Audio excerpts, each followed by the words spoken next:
In 90 days, we've been able to accomplish what took me 2 years in Klondike's. And we built Klondike's in a down market. We've made a lot of improvements on personnel, the mill, but to consistently deliver right at 8,000 ounces a month, it would be unbelievable if I wasn't very pleased right out of the gate. Our goal is take it from 100,000 to 120,000 to 150,000. Systematically grow this operation. The more ounces we get, the more money we make. We've got the wind behind our sails with both gold pricing and nickel pricing. Hello and welcome to Crux Investor. We're here today with Paul Huet. He's the CEO of RNC Minerals. He's here in London to visit us and talk to a few other people as well. One-to-one coming up.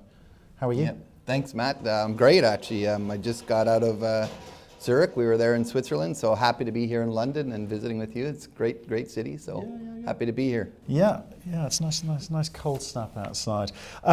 So look, we caught up in Toronto about a month or so ago, and I got the pleasure of hearing the story from you as to what you're going to be doing, and I've seen a lot of those things happen. So I wanted to speak to you and see if we can sort of understand some of the bigger picture, if we may. So I'm going to start with a question. Take you back 90 days, 100 days when you first started. Did you know what you were getting into? Actually, that's a good question, and the truth is I did, actually. As my own due diligence, I had to take several approaches, and as you know, my role evolved in the company. I first started off as a director, so I did a certain level of due diligence. After becoming a director for 3 months, I became the executive chairman. At that time, when I accepted the role of executive chairman, I really dove in and did a more comprehensive due diligence, which required me to go to site, interview people. I interviewed people at all levels: management, geology, engineers, miners. I came back to Toronto. I interviewed a lot of the shareholders. Actually, I had the opportunity to meet with Eric. Eric and I have known each other for a long time. Eric Sprott you're talking about. Yeah. Okay. I wanted to get an understanding from him as a shareholder, how he felt, and maybe get some advice on some of the opportunities that we might have been missing. I interviewed the board. I interviewed all the analysts covering us. So before I became executive chairman, man, it was really important for me to understand what I was getting into. And at that time, it was...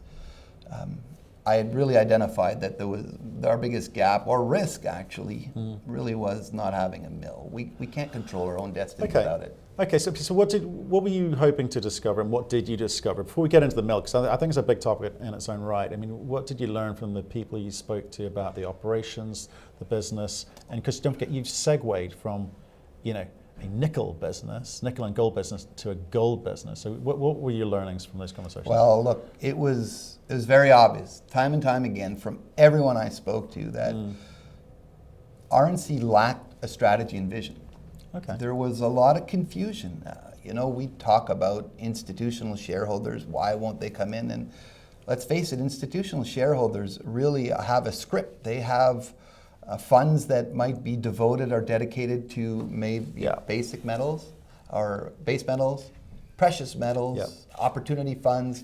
And in our case, it was no different. The message that I continued to hear loud and clear, was we needed a plan and a vision, and that's when the board made a conscious decision to focus on our gold assets in Western Australia that we believed would bring us nearer to cash flow and provide the best value for our shareholders in the near term. Okay. So there's I'm sure there are lots of moving parts. You've been through this and done this before with Klondike's, which I'm sure we'll touch upon it in a moment. But you mentioned two things there, which are very topical, certainly in chat rooms and forums with retail investors, which is the mill and Eric Sprott. Does he now understand what you saw in the mill? And can you perhaps answer that one? But can you also explain why you think the mill was such an important part of this jigsaw puzzle? Yeah, so look, again, I'll reserve my comments to Eric on letting Eric explain his vision. Okay. But I will say this. The mill was one of the most accretive decisions this company has made ever. It was so instrumental in changing the future. It's going to be forever viewed. When you look back in history at RNC, there are some catalysts. The Father's Day discovery was a huge catalyst, Matt. It changed the trajectory of the company. At the time, the company was selling that gold asset. Today, we're a gold-focused.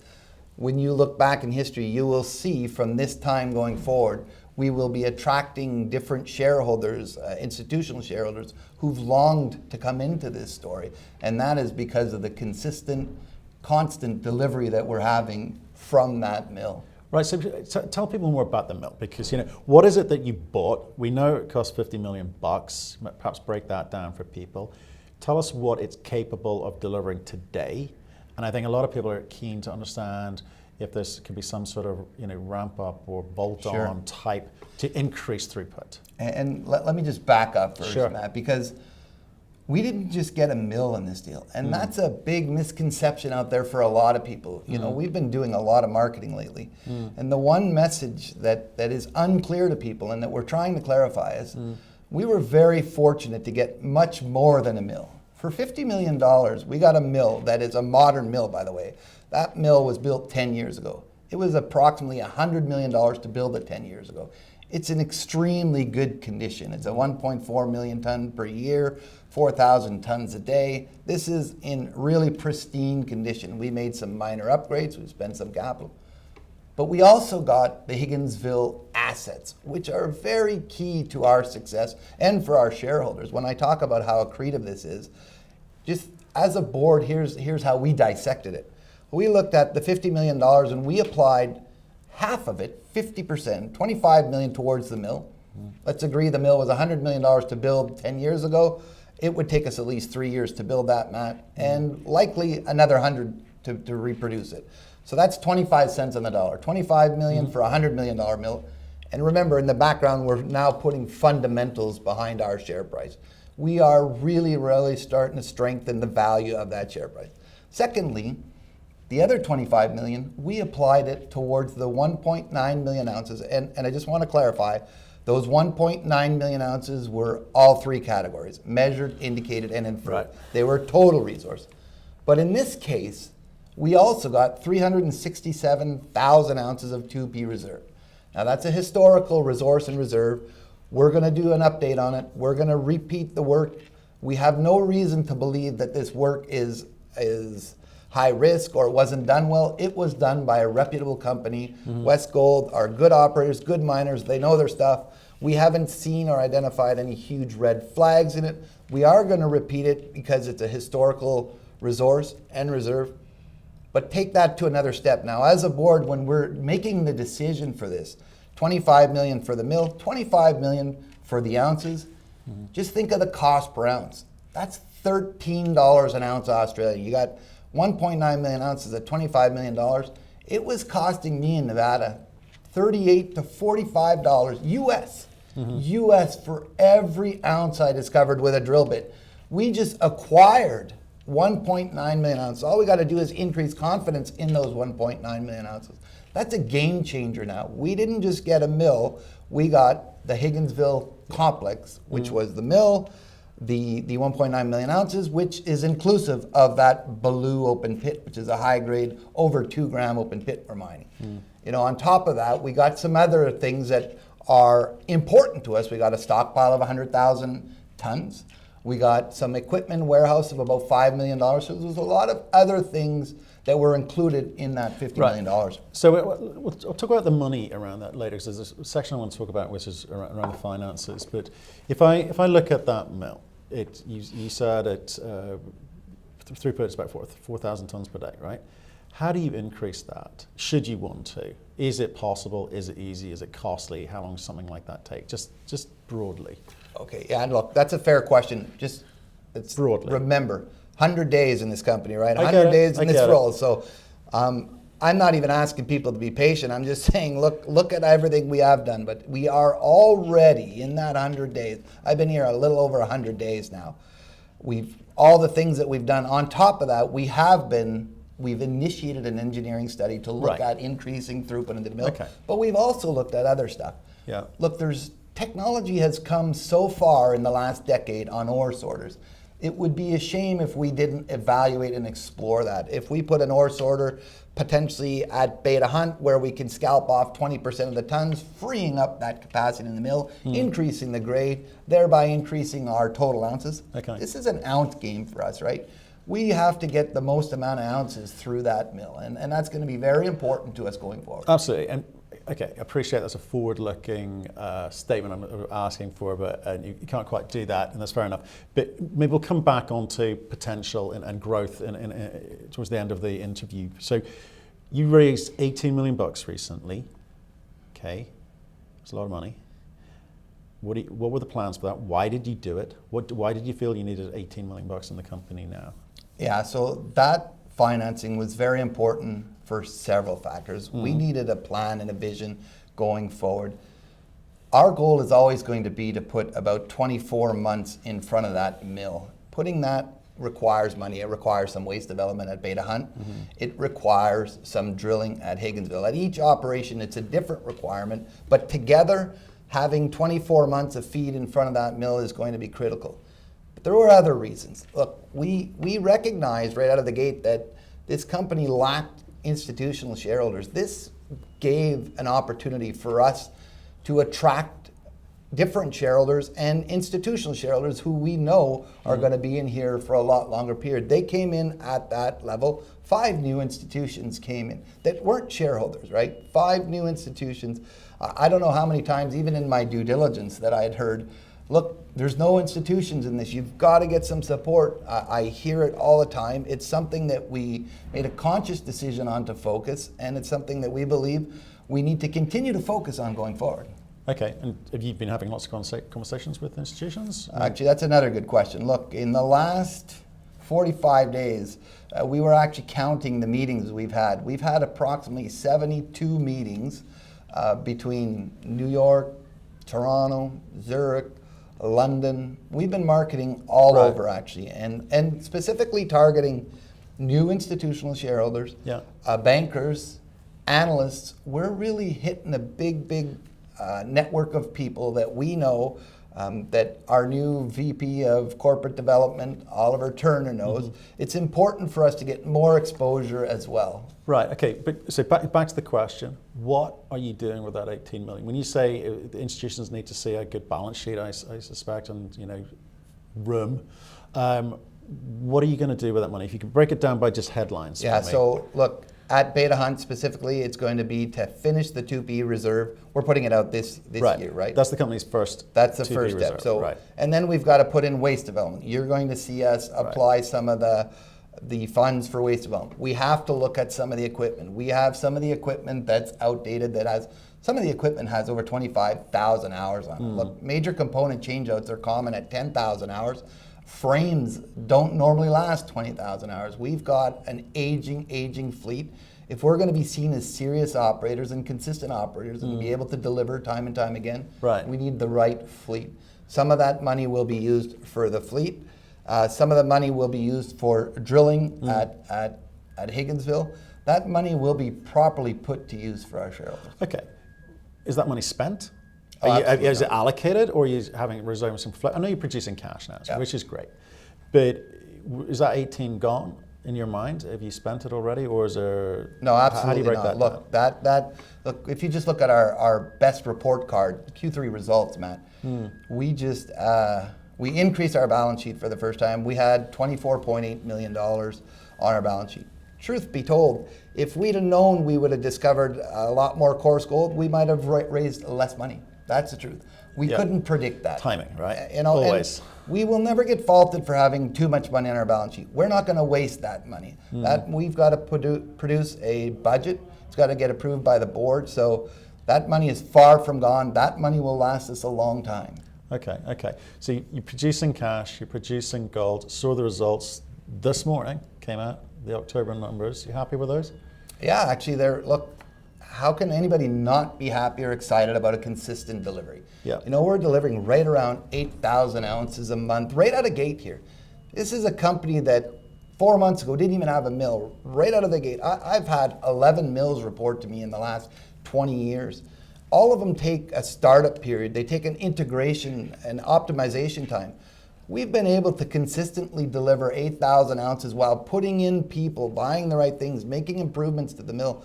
There's a lot that's been going on. It's not about turning on a mill, Matt, at 4,000 tons a day and it just running perfectly for you. We've made a lot of improvements on personnel, the mill, but to consistently deliver right at 8,000 ounces a month, Right. it would be unbelievable if I wasn't very pleased right out of the gate. Right. Okay. And I don't mean to bounce around, but there's so many topics that we Sure. want to discuss, and a lot of people have written in about, and they're delighted that you're doing all of these interviews and conferences. But can I talk about AISC? Sure. Okay. It's a number which you and I know can be treated by companies in different ways, but people see that, recognize that as a peer-to-peer analysis tool, right? So the AISC when you came in was what? It was for the end of Q2, AISC was around a little over 1340 or 1326 an ounce or something. And what like are we that. looking at today? So it's been, right out of the, again, I know I'm saying this again right out of the gate, but it's the first quarter we've ever had a mill. So we are starting to see some of the results of that all-in sustaining cost.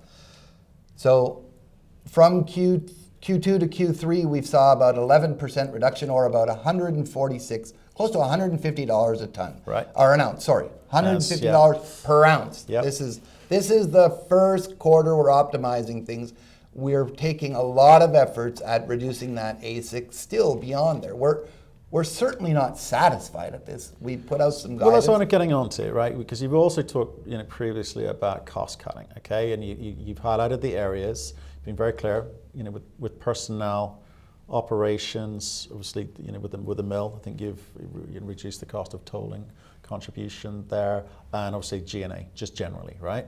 So have you started that process? Where are you with it? When are you going to be able to talk to people about those types of savings that you're making?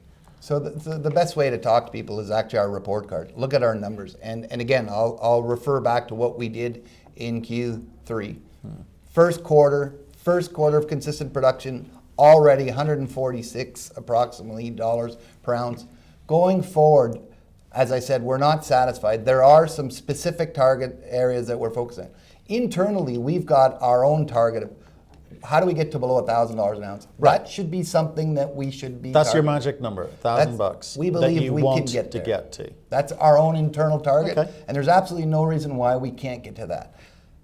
That doesn't happen by snapping your fingers, Matt. Like there's a lot of moving parts. It'll take us several quarters, Okay. but we've got a plan. We've got a vision, and we're executing. What's several quarters mean? Was that actually? Let's not go to the several quarters. Let's talk about how the plan is important. What's more important? No, how do I we get get it. there is more importantly. Okay. The timing is we'll get there, Matt. Okay. How do we get there? And you talked about some of them. Look, there's no doubt to be G&A.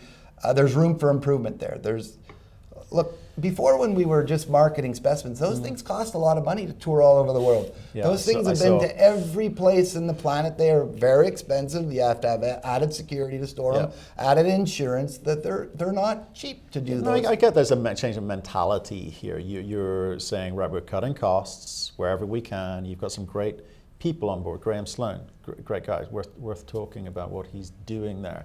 And the mentality has changed. You're also goal focused. There's a lot of positive things happening. I guess I'm just trying to get a sense of when does the good news start trickling down? Is it a trickle, or is we're going to? Oh, look, the good news is happening already. Yeah. You can't look. We're already down 11% on AISC. Q4, we know, are very confident that it'll be another reduction, and it's really at focusing on those areas. We're focused on vendors. And let me tell you, it's hard to negotiate stuff with vendors and make them partnerships if you don't have any money in the bank, by the way. Sure. In the past, this company struggles significantly to pay its vendors. Yeah. A year ago, Beta Hunt was driving other vendors bankrupt. So, when we talk about the financing, we're going into a room and saying to the guy who sells us a piece of equipment or sells us the tires and says, look, we want a 10% reduction. The first thing out of his mouth is, well, last year you couldn't even afford to pay me. Why would I do anything with you guys? Why would I give you a benefit? This is why having cash on the balance sheet gives us leverage to do those things. Right. And it helps our shareholders. So when we go into a room and we meet with those top 20 vendors, which is a very important thing. I've done this 4 times in my career. We meet with the top 20 vendors, the guy who sells us the tires, explosives, the diesel fuel. We're buying in bulk now. We're buying for Beta Hunt. We're buying for Higginsville. We're buying for the open pit of Higginsville and the plant. Right. We buy in a much larger capacity. We have a strong balance sheet. We can demonstrate to you that you'll be paid on time. Yeah. And negotiate longer term partnerships. Right. That works. We'll get it done. That doesn't happen in one quarter. We have to set it all up. We have to have a very systematic approach, and we have to have a disciplined approach and follow through with it. Okay, and I know you have certainly mentioned it in the past, and I appreciate why perhaps you can't get into details if you're in the middle of it, but royalties is a big part of this in terms of the cost saving structure, the reduction. Is that something that you guys are encouraged by, or in terms of conversations so far, or you're able to say anything about it? Yeah, so look, there's absolutely, it's not a secret to anybody. People know, people are smart. They realize that royalties are quite high in both of our operations. They're two different groups, and I won't name the groups here, but I will say that we have been pleasantly surprised at the reception we're getting with those groups, and we have been aggressively working with our team alongside both those groups to see those things come to fruition. Okay, can you, the other thing which is a sort of a little bit hazy, certainly for some people and clearer for others, is the plan. Okay, now you've got a lot of assets now. You know, you've got Beta Hunt, where the magic started. People saw these huge nuggets being toured around the world, and they kind of got excited about that. You've got Baloo, you've now got Higginsville. You've got a lot of moving parts.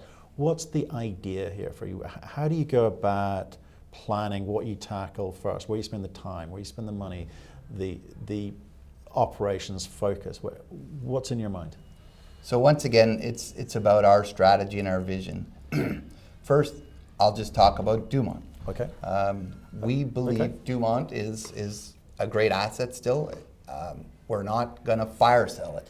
There's no urgency for us to just dump this on the market and sell it for nothing. We had a great conversation with Jonah. You did, that's about Jonah right. about a couple of weeks ago. She had a Right. great story. She was very clear about what your goal for her was in terms of monetizing that, but it's not a fire sale. That way, I think people, not, and that's an important thing. Yeah. Nor is it something. There's another question, and I don't think it was.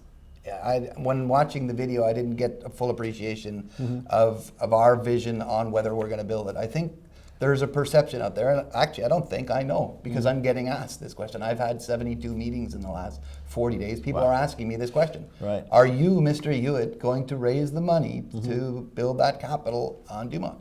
Because that could be dilutive, or it could take on a lot of debt for this junior company. And the answer is no, that's not our goal. Okay. We're not fire selling it, but we're looking for something that makes sense, that's meaningful, where we can participate in the upside. Right. So, and Jonna pointed that out. But the other thing that's worth mentioning is, at this point, we're not planning to go out and raise $280 million to cover our portion of the $1 billion capital. So there's no liability there. So that's got to be, that's right. Okay. That's got to be clear in people's mind. So back to the Australia. goal.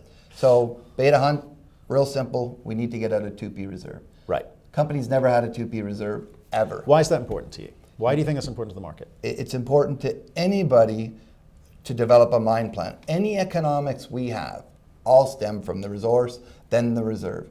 Nothing you can build doesn't come off of it. Everything with recovery, mining costs, anything has to come from that 2P reserve, which we don't have. But there's another reason, because it puts us in a much better position to renegotiate our debt. We have debt. Okay. We have $35 million in debt. It's at 10%.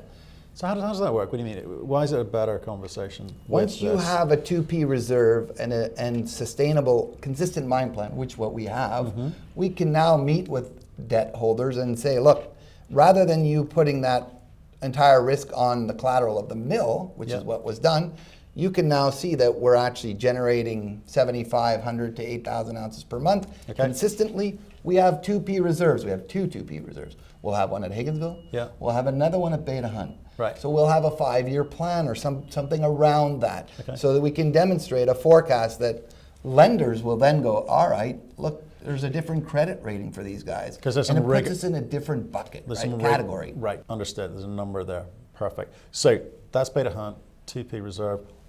What's the rest of the plan for the rest of the assets? So, look, we'll never get faulted for or criticized by generating anywhere from 90 to 100,000 ounces a year and then building up from that. and reducing costs at the same time. Because all we're going to end up doing is it'll actually become boring, which people might say, wow, I can't believe it. We're going to produce 100,000 ounces a year. We're going to add $30 to $40 million of cash on a balance sheet. What a great company to own. It's going to scare away those people who like to short our stock, I can tell you right now. Well, shall we finish off on the plan, because we're going to come back to the shorting, okay? So you were saying we've got a plan. We're documenting more of it, so we know what we're doing and the order of play. Are you clear in your mind where the money has got to be spent to generate this cash? So look, the financing or the future. So because we're going to be cash flow positive, right? Okay. So both those things. Let's start with today. So you know where you're allocating the cash today. Yeah. Everyone in the company does. We know that we're going to be drilling at Higginsville. We're going to be putting waste development at Beta Hunt. Yeah. And the intent, always the same. Yeah. Put 2-year plan in front of that mill. Right. Put a 2-year plan. And behind the scenes, doing some economic studies on ore sorters and increasing throughput into the mill. Got it. So that's part of the big plan. Our goal is take it from 100,000 to 120,000 to 150,000. Systematically grow this operation. The more ounces we get, the more money we make.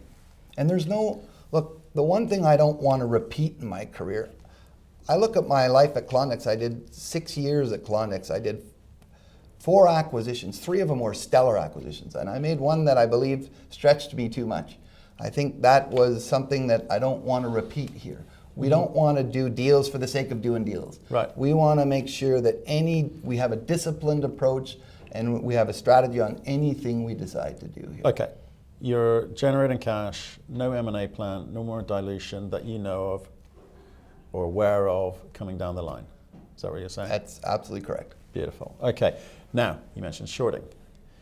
A lot of talk about this because you're doing everything right. You're producing at the levels you said you would. You're producing cash. Balance sheet looks good. Institutional investors interested. You've been very clear with the direction of the company. Your stock is being shorted like crazy. Except what you're not saying is that it's cut in half month after month. That's the part you're forgetting, Matt. Well, it's true. Let's be honest about this. Yeah. If you look at the short position over the last 3 months, you'll see that position is continuing to decline. Because what? Because the company is delivering. Because we're now getting, and we're getting institutional shareholders. We're getting a lot of people coming in here who believe in what we're saying. Those 70 meetings I had, there was a huge response in that. There was a lot of buying from those 70 meetings I had. I know it because people are telling me I bought after I met with you. And those are all institutions. That's why you're seeing a lot of the short position reduce itself over it's been 1 quarter. But in those 3 months, how much has the short position dropped? I don't know at the top of my head, but I know that one of my people has said it continues to drop month after month after month. It's not increasing, which is really important. So you feel you're giving shorters nowhere to go. Is that I think they're going to realize that, look, this is not a good stock to short because they're going to continue to do what they said they'd do. Go play somewhere else. Okay, cool. I like that. Well, you ask that question a lot because you're not the only company that gets shorted out there, right? Sure. Okay, and most CEOs would say, hey, we'll just carry on doing business as usual and hope they go away. We can only do what we can do. But you feel that move to the institutional has helped soak up some of that shorting? And we see the results, right, Matt? That's the difference. And I wish I had him here with us. Maybe you could look them up after. But I know that they've dropped significantly. And that's a very positive momentum. Right. There's a complete different momentum and shift in this company. Right. There's been so much change in the last 4 months. The only thing that hasn't changed is the name in this company. We've started from shareholders. We got a lot of institutions. We look at the board. We had 3 new members to the board. We look at the executive team. It's changed. The focus was nickel. It's now gold. We got a mill, 2 mines, 1 mill. Yeah. That's a lot of change for a 90-day period. Is there a name change coming? Is that where you're hinting at? It's definitely something we should be looking at. That's for sure. Okay. Royal Nickel doesn't fit for a gold company. Right. No, it doesn't, does it? So we're going to move to a section now, which is questions from shareholders. Okay, so this is questions which keep getting repeated. You do answer elsewhere, but people perhaps don't see those answers elsewhere. So I'd love you to just once and for all, I know they're all worth repeating because there's some misconceptions and misunderstandings, and a lot of people like doing their own numbers. But so let's just And deal look, with some just of to those. be clear, we feel there's absolutely no doubt we have an obligation to all our shareholders. Yeah. It doesn't matter how much shares you own, if you own 1 or 10 million, we have an obligation to respond to the best of our abilities. Absolutely. You've got a very I'm passionate Yeah. following. You really Yeah. do, okay? And, to your point, actually, it's worth pointing out here, the types of comments that I saw when I first noticed this company, when I first started looking at this company to today, has also changed a lot. There's still the odd naysayer. Sure. But it used to be much more frenetic, and I think this kind of stability that you're bringing is quite interesting. So, well done. Questions, if I may. Sure. You have been selling gold in the last quarter for less than spot price.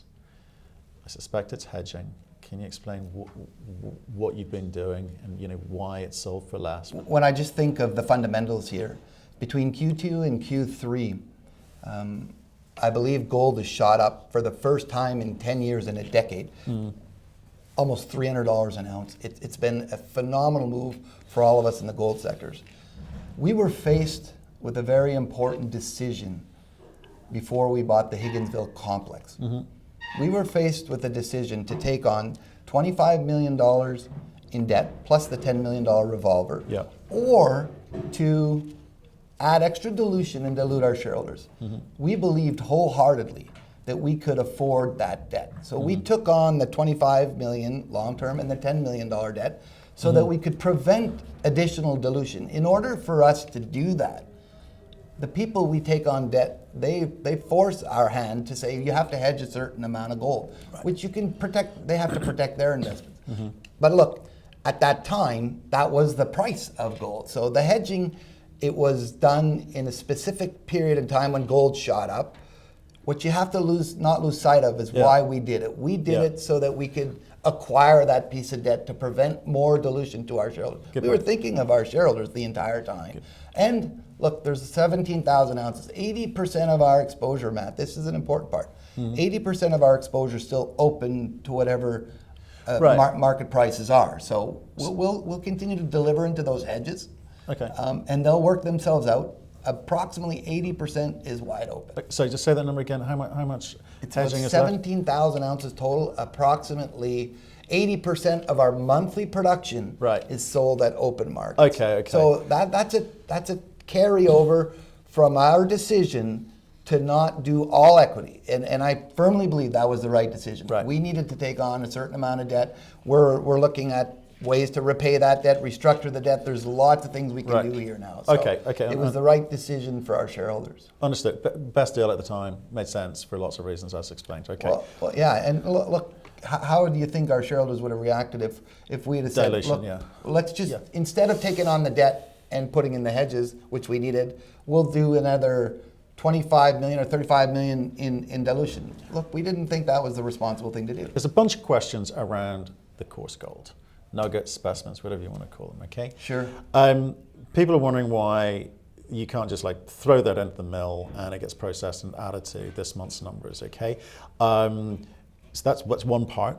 So how do you process the coarse gold? And the second part is how much coarse gold is sitting around at the moment waiting for something to happen to it? That's a good question. So you'll see in some of our inventory numbers, obviously the 5,000 ounces that we discovered September 24th and October 15th, some of that is still out there. It's likely all going to trickle into Q4. That process is just a little more streamlined. It's done slightly different, where these chunks that we get, and you know how malleable gold is, it's a big piece like this. We have to break that down. We run that through a smaller gravity circuit. Right. And the reason is so we don't lose any gold. We take our time and we run that, we feed it into the mill after we run it through a gravity circuit. So we have a smaller gravity setup where we have a smaller jaw, a couple terminator crushers. We run the jaw, we run the terminator. Then we run that across the shaker table. We produce a concentrate from that goes straight to doré.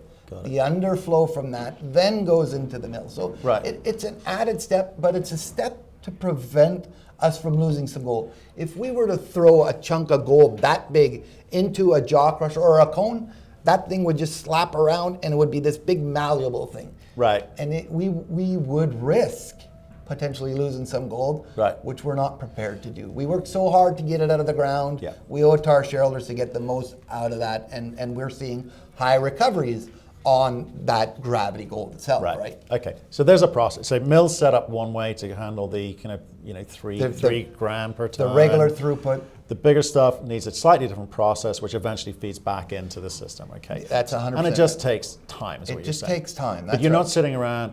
These things aren't sitting in a cupboard anymore. Oh, and no. Certainly not on a world tour, look, right? That's a good question. No.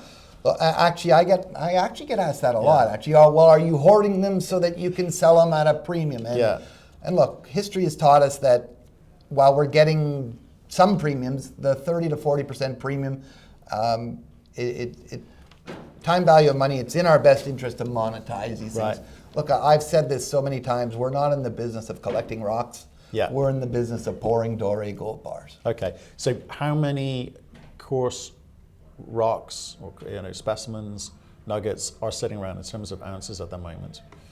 Or have you processed them? So no, there's none. So everything is being processed. So Q4, you're going to see all the discoveries processed. You'll see maybe a little bit of lingering on some of the old Father's Day stuff. Interesting enough, it's because that stuff was located in 3 areas in the world. We had to get it all brought back to Australia. There's some shipping stuff. It's just a timing thing. The mandate from the team in Australia is to monetize all that stuff as well. As quickly as possible. As quickly as possible. And look, I'm hoping we can get it done by the fourth quarter 2020. If some slips in, look, it's sitting. You see that inventory number. I got asked a couple of times. Inventory is high. Part of the inventory is some of the coarse gold. Okay, so it's not a case of holding some back for a rainy day in case you don't hit your $8,000 a month. No. Get it in. No. Get it in. No. Look, it makes so much more sense for us to put this when we get it through our entire process and get it into cash. Okay, got it. Smart. Okay. Next question around admin. Monthly reporting, quarterly reporting. You've said you're going to move to quarterly reporting. You have been monthly to date. Why the change? Yeah, so look, one thing that I recognized, you asked me earlier about did I know what I was getting into? One of the areas I fell short on was actually the amount of retail shareholders here and the demand that people really needed more reporting. And look, I wasn't familiar with that. So I made an adjustment right out of the gate. I said, look, guys, I underestimated this. I even called the board and I said, I underestimated this a lot. And what I need to do is report monthly. I've got to do this in the beginning. We're just getting a new mill. We've got to show them more information. So in the startup, we wanted to start showing how we can track and how consistent we can be. Now, we're going to have done this every month for 6 months, man. In the future, going forward, we're going to follow industry standards going on quarterly. But look, it's not all bad news here. You're going to have a track record and say, hey, look, we're expecting 7,500 to 8,000 ounces. The one thing that we're going to do a lot differently also is that we're going to put out annual guidance. So people will be able to see, oh, look, they have a plan for the year. Here's their plan for the year. We haven't had that. When's that come out? That'll come out in the new year. That's going to come out for the whole year, like same timing as normal. Most companies, are doing it around February for the year. Got it. Okay, and we'll do the same. Okay. October results came out this morning. Just slightly below 8,000 ounces, so on target. Again, great. Look, it's all about consistency for me. Whenever we can develop a certain level of consistency, and back to your question, look, when you see this consistency and it's 8,000 a month, I was joking, it's boring, but try to repeat 8,000 ounces a month from 2 mines. It's not easy to do, Matt. So the fact that we're saying, look, this is what you can expect from us, and people can go, wow, they're actually doing that time and time again. That's important. That's really important to institutions. It's important to shareholders so that they can put it in their models and go, look, I know with a high level of confidence they're going to get this. Okay, nothing boring about cash, Paul. Nothing boring about cash. Yeah, thank you. Amen for that. You're absolutely right. Amen. So just on that, is there anything that we're halfway through November, is there anything that you're seeing that leads you to believe that you won't hit November and December numbers? Anything in the works? Any No, maintenance? actually, in fact, anything going on? No, look, nothing that's not planned. Maintenance in the mill is planned now.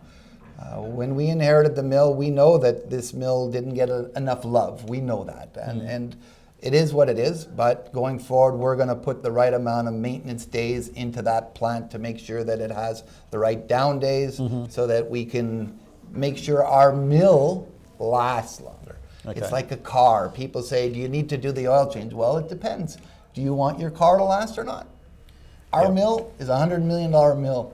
We want it to last, man. And we're going to make sure we do the right preventative maintenance to make sure that thing is still around in 20 years when we need it. Okay, thanks for that. Can you talk to us a little bit technical now? Because there's some guys out there who just love the technical, okay? I don't so much, but I'm going to ask you these questions anyway. So, Zone A, so Beta Hunt, Zone A, what's happening there now? What can you tell us? And people are very interested in what's happening at levels 14, 15, 16, 17 as well. What can you share? Yeah, so look, obviously we're putting in the infrastructure right now to get below 16 level. We're putting in the ramp to put into 17 level, which is going to be a new zone. In the meantime, 14 and 15 where you're talking about, what we're doing is we're setting up for stoping. In fact, one of the greatest examples of setting up for the drills is the 3,200 ounces discovered on October 15th. This is not a narrow vein deposit. This thing is much wider in width. So we take out the entire shear. And that's a huge benefit. That wasn't always being done. It was trying to selectively target these high-grade zones, which can be very difficult to find. By us opening up our drifts to the width of the shear and then stepping underneath and drilling our uppers to the width of the shear, we have no risk of leaving any coarse gold behind. That's really, really important to us. And what's happening in those areas is that we're slashing the areas open. We're driving the ramp down to the lower level, starting to drift up there, and we're setting up for stoping now. So Graham is scheduled to start. He's already stoping some of them now. So each level is in a different part of the process. The bottom level is putting in the crosscut, and then it's going to sill out on the shear. The upper levels are slashing out, getting ready for the drill to drill the upper so that we can start stoping.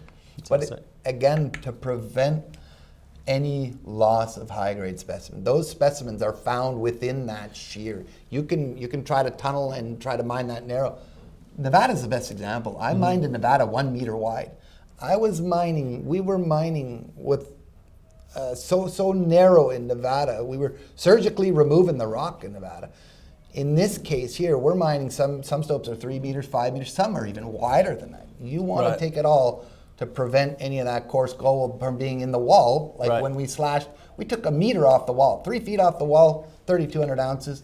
There wasn't supposed to be but 20 ounces in the model. Right. So. Yeah. No, I saw that. So, has Graham come along and sort of changed, and yourself, because you're a technical guy too. Have you come along and sort of changed the process of how you go about chasing these shares, or so is it business as usual? He's certainly definitely made some significant changes in efficiency, productivity rates, and that's a lot from personnel. Above ground and below ground. All over, yes. Right. Okay. And then opening up these areas instead of fanning the drilling. That's a new step here. Right. Instead of fanning our uppers, like if our drift's this wide and we're fanning uppers, we're actually slashing the drift so that we can drill our uppers straight up and take the entire shear. That's a new step that we're taking that'll help us. It preserves the footwall, first of all, because if you're drilling a hole like this and fanning it, it creates a wedge, and there's some geotechnical and some stability issues with that. We want to prevent that. We want to get underneath it, drill uppers, and these stopes are left open. That's why you can mine 2.5 to 3 gram and make money in Australia. When I first heard about this mine in Canada, I'm like, are you serious? How do you make money at 3 gram? We can't do it in Nevada, we can't do it in Canada. How do you do it in Australia? First, you get the FX, it's $2,200 an ounce. You get trucking costs. We can only haul 38 tons in Nevada. In Australia, I could do 120 tons. I don't have backfill costs in Australia. I have all those in North America. There's a series of a lot of things that we do technically different that allow us to mine at that lower grade and make money economically. And look, this is something I want on record. We make money mining the average grade of that deposit. That's a real important message. I get that, but the magic here And what people bought love into, the high and they grade. say they love talking about the high Yep. grade, they love So the do we. prospects. Hey, so do we. Right? Well, let's face it. So do we. We'd But- love to have all of it. But as I'm asking about this, and I think why people are asking We about got to what's understand happening it here. better. You look, got to understand it better. I get that. And we are learning. Right. Look, we're learning the geology.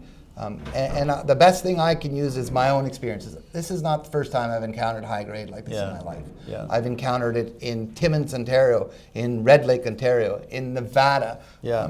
And the best way to predict these is to provide a factor based on reconciliation. Okay. If you want to do something and use the information you have, we need to get to a point technically where we've looked backwards and said, in this area, let's say we mine out a block this side, let's just use that. Yep. In our resource, there's 100,000 ounces in it. Yep. But we consistently mine 180,000 ounces in it. Yep. That information comes along with us as we continue to mine. We can apply factors going forward, not in the resource, because a QP can't sign off on it. There's capping involved. But Well, so what do you mean capping? So what does that mean?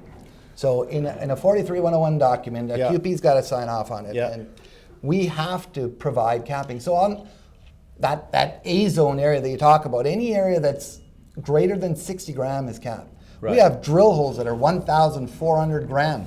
We cap them at 60 gram. We have to.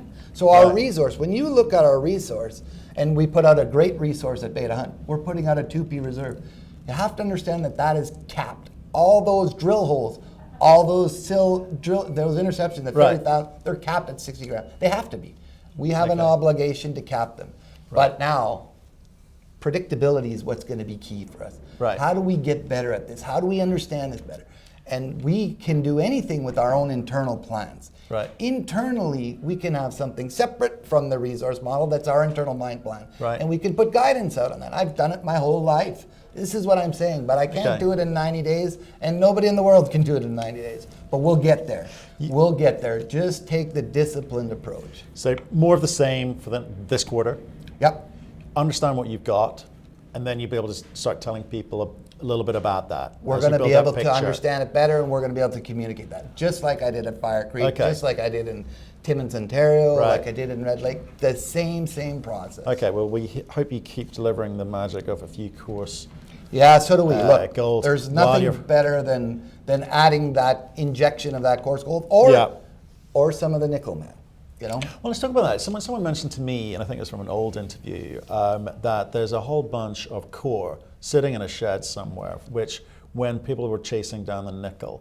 Now, so it's going to have nickel in there, but it's also going to Yeah. have gold in there Yeah. potential. What are you doing with that data? So look, one of the important steps that we're doing, you asked me about the future, where we're spending some of the money. I said put out a 2P reserve, put out a mine plan. Yeah. Some of those steps to get to that are actually relogging and reassaying Okay. all that old core. Okay. All that information is very valuable to us. Sure. It takes some time to do it. Look, I did these exact steps at Fire Creek. It took me 9 months to do it. I'd hired 13 geologists. But here's the advantage. We're accelerating this. And in 2020, we're going to start seeing, even in our mine plan, where we're going to be mining some of these nickel areas to reduce our AISC costs. It'll be a byproduct Yeah. towards our AISC costs. I heard there was 675,000 meters of nickel core. Was the number that's Yeah. may or may not be correct. It was just a number that was thrown at me. I wouldn't challenge that number. I'm not sure where you got it, but I would say I know it's a big number. Yeah. And that's going to take some time to do it, but it's so worthwhile doing. Just think of our whole industry. Graham was a guy, he was the CEO of Fosterville. He built it from 2002 to 2007. Yeah. Look what it's done. Look Yeah. what people have done. They've taken a Done pretty different good. approach, right? He was there for Perseverance. Who was it next? Was it Crocodile? Then it was Newcrest. So the fourth company comes in and it's a huge success. How do they do it? They use a different approach. They relog everything. We're doing a very systematic approach at our operation where we believe we're going to be able to unlock value as well. It takes that different thinking Yeah. and not ignoring the old historical information. We have a whole data room Yeah. full of historic information that we have to now start going, we need to understand this. So now you got the money to do that. You got the people to do that. It's one of your priorities. Okay. It's Brilliant. and it's our approach. It's a very disciplined approach. Next question. You're killing me here. I know, but they want to know. Yeah, people want to know. Okay. Is there a need for additional stockpile material at Higginsville? So I'm not sure I understand the question. Well, So, I guess it's saying, have you got enough to feed the mill at the moment? Are you going to have enough mill Yeah, so look, for the mill going forward?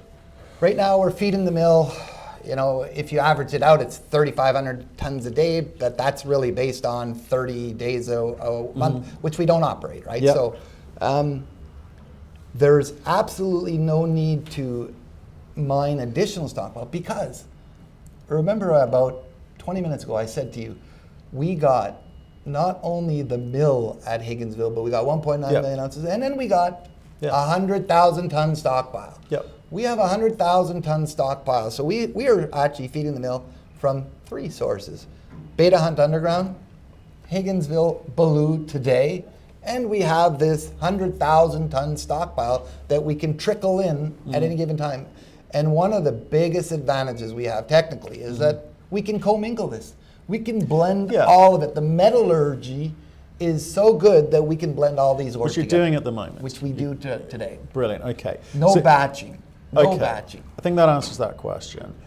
Next question, which is kind of linked to this in a way, in the sense that you talked earlier about how cost-effective trucking is there. It was truck and train, I think it's called, right? That means that your sort of catchment area for the mill is quite far, I imagine. You know, because I'm thinking of other gold miners. If you ever ran out of ore, there's an option there for you. You must be very popular, I imagine, with some mines, even at prices today. Yeah, right? no, absolutely. Look, we're the only mill in, from my knowledge, like 100 square kilometer here. This really opens up the door. We get calls at least once a week on people wanting to use our plant, our facility to toll treat, right? Right. Toll treating is, look, it's a lucrative business. Like I've seen some companies make tremendous money in Nevada over this. Well, if you have the mill, you can control a That's lot, right. You control your own destiny.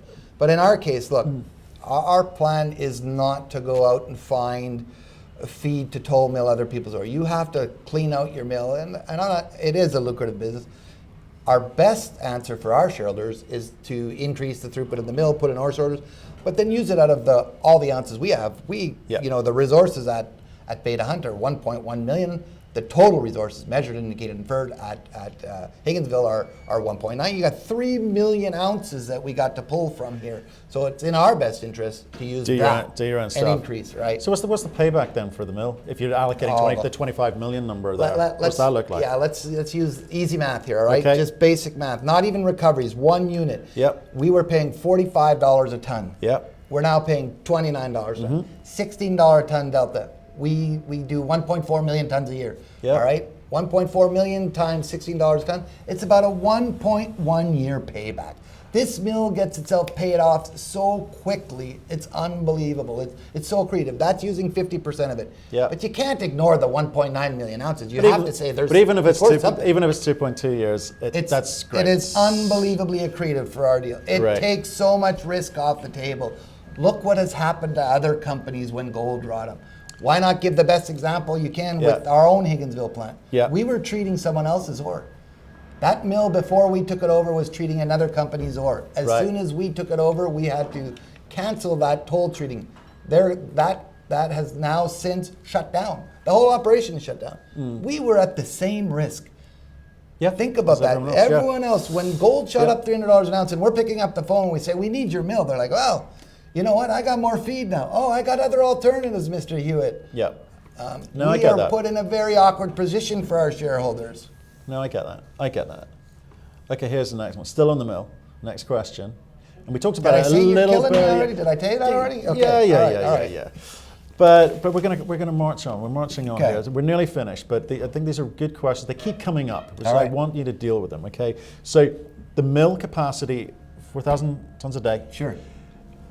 Okay, I'm not going to ask you specifics. I'm going to ask you broadly in this industry, from your experience, the last 20 odd years, you've built you've run a few mills. Sure. To upgrade a mill like yours, what's to say 50% or even 100%? What sort of numbers would we be talking about? Yeah, so I'll go out on a limb and give a gut here. All right. Okay, I get Please not don't hold specific. me to this. Yeah, look, It would not surprise me at all that we could increase capacity at the front.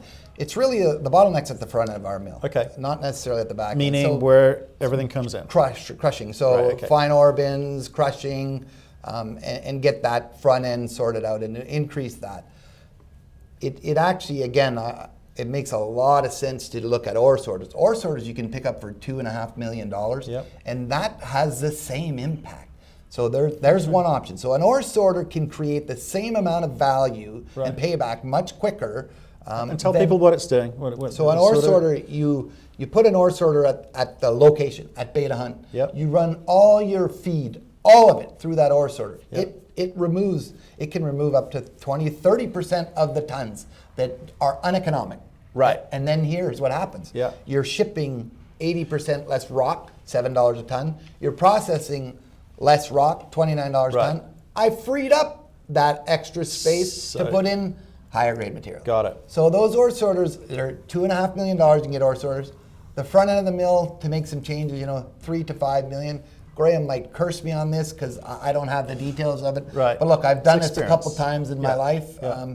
It's nothing. You're not going to say, "Oh my God, it's not another $25 million There you go. to freaking do this." Nah, that's no way. That's where I was getting There's at. no way, man. Okay, There's no because way. again, people have No, views. no. And it comes from operations. There's no need to go to a financing for something like So that. you've set aside or allocated in your mind an amount of money which may allow you to do this, or you're generating enough cash yourself to allow you to do this quite low cap. The first step is the investment. engineering, right? Got it. Look, So there's some time We've got to be applauded for already starting it. Yeah. We've just started this. We've done so much. Graham, myself, the rest of the team, the Yeah. whole team. Look, this is an amazing team. We've got a team that are very dedicated, devoted to their shareholders. We are really, really working hard to try to make sure we maximize the value out of that plant. So Okay. I can't tell you how impressed and how happy I am.